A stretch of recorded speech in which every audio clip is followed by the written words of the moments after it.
This episode brought to you by Progressive Insurance. Do you ever find yourself playing the budgeting game?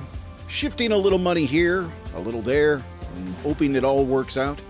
Well, with the Name Your Price tool from Progressive, you can get a better budgeter and potentially lower your insurance bill too. You tell Progressive what you want to pay for car insurance, and they'll help find you options within your budget. Try it today at Progressive.com. Progressive Casualty Insurance Company and Affiliates. Price and coverage match limited by state law. Not available in all states. AI agents are everywhere, automating tasks and making decisions at machine speed. But agents make mistakes. Just one rogue agent can do big damage before you even notice. Rubrik Agent Cloud is the only platform that helps you monitor agents, set guardrails, and rewind mistakes, so you can unleash agents, not risk. Accelerate your AI transformation at Rubrik.com. That's RUBRIK.com.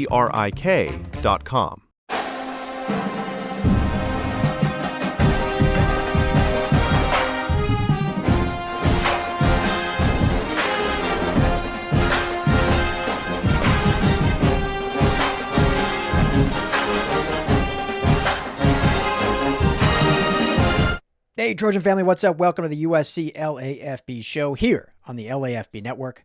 I'm your host, Ryan Dyrud. Massive recruiting news dropping just today as the USC Trojans receive an expert prediction from Steve Wiltfong over at Rivals for a coveted, highly touted, highly talented recruit out of the great state of California.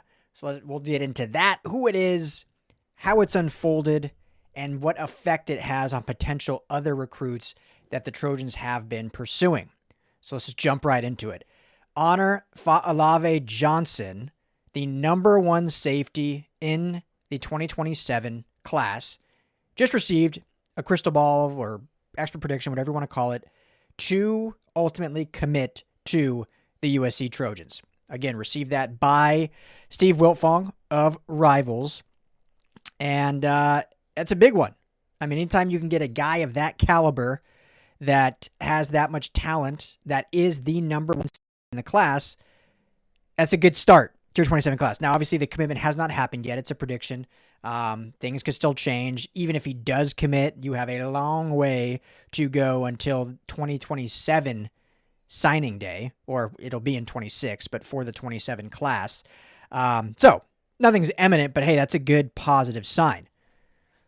Fa'alave Johnson goes to Cathedral Catholic Powerhouse in San Diego, so not LA, but still local, California, just south of us, hour and a half. 6 foot, 180, and USC would beat out the likes of Oregon, UCLA, Oklahoma, Notre Dame, all the big players as usual. You know, in the 25 or 26 cycle, this current cycle, I feel like USC has really had their way with anyone they really wanted, they got. And I think really the one recruit that I was super high on them getting that they ultimately did not. Now, again, I don't know if it was more so USC then moving on or if they just got beat out. But for me, it was Jet Washington. Big Jet Washington guy, big body safety at Bishop Gorman. And he ends up ultimately committing to Oregon. Now, Oregon is very much so in on Fa'alave Johnson, and so if USC can ultimately get his commitment in 27, then that would be a nice recoup, if you will, from missing out on Jet Washington to then get Fa'alave Johnson. So just a super talented kid, obviously local kid. If you can get that, that's always good. He's visited SC 4 times. Visited Oregon 4 times, Oklahoma twice. He was just at Notre Dame back in September.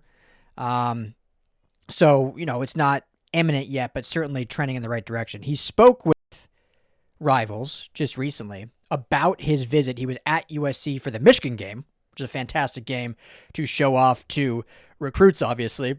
And he told Rivals it was a great experience in the Collie. Love that everyone says the Collie. Love the atmosphere and the tradition that takes place at USC. Great coaching staff, and USC is definitely on the rise.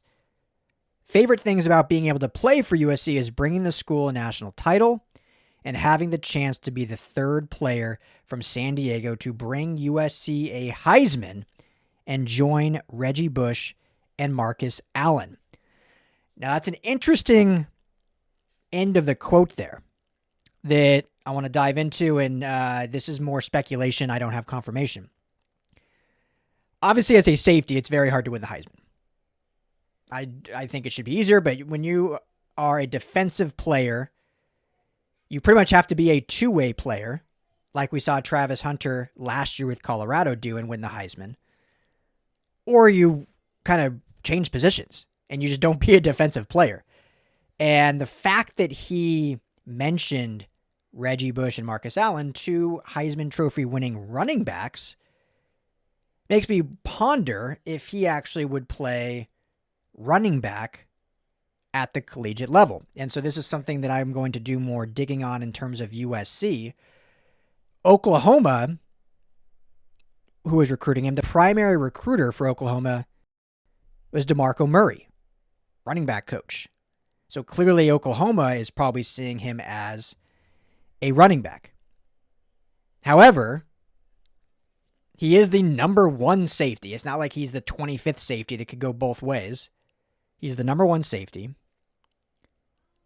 Body weight is probably more suited at safety. I mean, 6 foot, if he gets up to 205, then, that's a prototypical running back weight if he puts on 25 more pounds. But at 180 right now, even if he gets to 190, it's probably a little better for safety in terms of height, but that can change. He's got a whole year in high school left. But USC, from what I've been told and heard, and our friend Scott Schrader has also reported this, is that they are really just pursuing two safeties in the 27 class because of how massive the defensive back room is in this 26 class. They're basically having spots for two safeties, two corners, 4 defensive backs. As I say, they always recruit defensive backs. And based on what I've heard, and again, what Scott has also echoed over on On3, is Fa'alave Johnson is one of those safeties they deem as filling one of those two spots. So that tells me that USC is pursuing him as a safety, which I think they should, considering he's the number one safety in the class in the state of California, a top 25 total player. But just him saying that kind of makes it interesting. And I think what could potentially happen is this could be a kid that, hey, is your starting safety, but then gets 8 to 12 carries a game on offense, maybe to switch things up. And again, this is pure speculation. So we'll talk to coaches later. This is obviously a long cycle, but could potentially be that kind of change of pace guy that has some good breakaway speed. And you figure you'll have Deshaun Rideau, Sean Alston, who will be at that time when he gets here, sophomores. He could be a true freshman to kind of be that change of pace guy, which then ups his Heisman chances. So who knows? I mean, he could be just purely for safety, but it was interesting to hear him specifically say when a Heisman and the two name, obviously the Trojans don't have there's not a lot of, there isn't like Heisman winning safeties out there. And Marcus Allen and Reggie Bush are two running back, but it's just interesting. Like he didn't just say like Caleb Williams, Carson Palmer, Reggie Bush. Like he specifically mentioned two running backs. So something to think about. But based on what, we've heard, he is getting recruited as a safety. And so this now pertains a little bit to, if you could call it the fallout, I guess, but a little bit of the change in recruitment, I guess, for Khalil Terry, who was someone that USC was heavily going after. And as of yesterday, received an expert prediction to commit to Notre Dame. And so, the thought at first was like, okay, maybe they just lost a little ground. Terry visited Notre Dame just this past weekend for a big win over Navy and, great atmosphere. So is this more of a, in the moment type of thought that he's trending that way? Could USC get back in the mix? And based on Scott Schrader's latest reporting, the two safeties of the two, remember I said they have 2 spots open that they are pursuing heavily, are Honor Fa'alave Johnson and Gavin Williams out of Laverne, California. Gavin Williams is the 13th ranked safety in the entire class, 6'1", 170, great size again. and competing with UCLA, Arizona, A&M, Ohio State. Still a lot of great schools they're competing with. But it seems like SC has more turned their sights on Gavin Williams and away from Khalil Terry. They can't take as many players in this cycle, so got to pick and choose. So things can change again. Like, for instance, if Khalil Terry ends up committing to Notre Dame, and let's say Gavin Williams ends up committing to, I don't know, Ohio State. Don't want to put that on the universe, but let's say he does. Well, then maybe USC goes back all in on Terry and are able to flip him. So the story's not done on that. But as of right now, the two safeties there going after are Fa'alave Johnson and Gavin Williams. As far as the cornerback position, those two spots, I think Duve Williams obviously is the shoo-in. I would expect a commitment coming from him at some point, whether he continues to wait or does it this month. But I think that's the shoo-in. And then you're looking at, a bevy of different options, some being Aaron Washington and Danny Lang, both the two top corners at modern day. There's plenty other out there in just the Southland when you look at Long Beach Poly, who they've gone after potentially, and others. So I've done a video on kind of cornerback prospects recently that you can check out on that, but we'll continue to monitor that. But I think right now your kind of leaders in that clubhouse would be the two safeties I just mentioned, and then Aaron Washington or Danny Lang, and then Duve Williams is the obvious one. So that's your 4 DBs, really. That's what it comes down to, and the room they have for this 27 class. Last little tidbit, Terry was actually ready to commit, from what I've heard, back in the spring. And USC kind of, not necessarily cooled on him, but basically said, hey, hold on, wait, because basically they had to figure out how many roster spots they could allocate to this 27 class, because they were still going after, guys in the 26 class. How many would they end up taking? Will they still take another one? We knew just 2 weeks ago they took the JUCO kid, and they flipped Crowder from Cal. So they took 2 more just in this class as recent as 2 weeks ago. So they were kind of pumping the brakes on that to see what availability they have. And, now we know 4. So I think that's where Terry's momentum with SC shifted, because it was more of a, hey, we don't have as many spots. We've got to be real picky with who we take. So again, that can change, but that's the latest as of right now. So big day. Nothing's imminent yet. I mean, I think Duve Williams got crystal balled like 7 months ago, and he hasn't officially committed yet. I believe that will happen. So we'll see how long this process is for Fa'alave Johnson, but could be this month.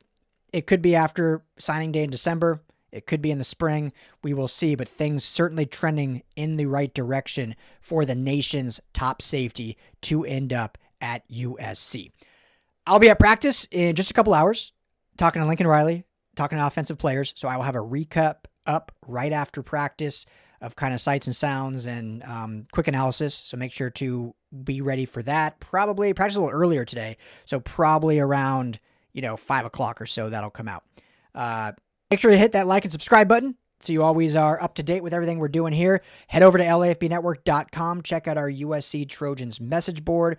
Lots of good conversation there. We'd love to start communicating with you guys there. And make sure to join our community. You can become a community member at LAFBnetwork.com or right here on the USC LAFB YouTube channel. Thank you, family. And as always, fight on. Hey, Trojan family, thank you so much for hanging out and watching the USC LAFB show. Before you go, let me tell you quickly about our friends over at Sleeper. Go right now, download the Sleeper app. It's the #1 sports app, not just for season-long fantasy, but they've got live pickers, they've got live stat updates, they've got a chat you can chat with other users, plus the daily pick'em, which is a blast, or daily fantasy, whatever you want to call it. You go and pick 2 to 8 players across any sports. If you're talking USC, go choose J.D. Maiava in his next matchup. Pick more or less passing yards, more or less touchdowns. You stack those, and you can win real money. When you go to make your first deposit, make sure you use our promo code USCLAFB. You're going to get a match deposit up to $100. Put in $100, you get $100 free to play with from Sleeper. Put in $10, they'll match you that $10, so now you're sitting at $20 to play with. But also, right now, for any new users, no deposit required. You get $20 free entry. You can stack both. You can get the $20 for free. Go make a deposit. Use USC LAFB, and now you've got a bunch of free money to play with right there on the Sleeper app. Check it out, Trojan family, and when you do, tell them the guys at the USC LAFB sent you.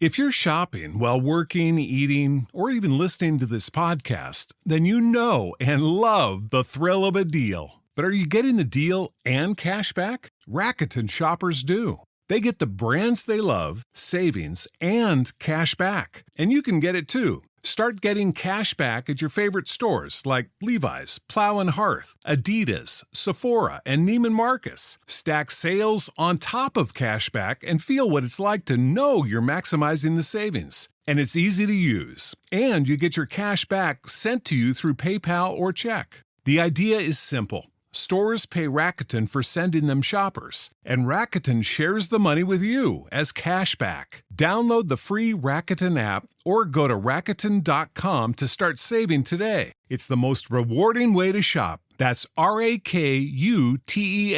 Rakuten.com.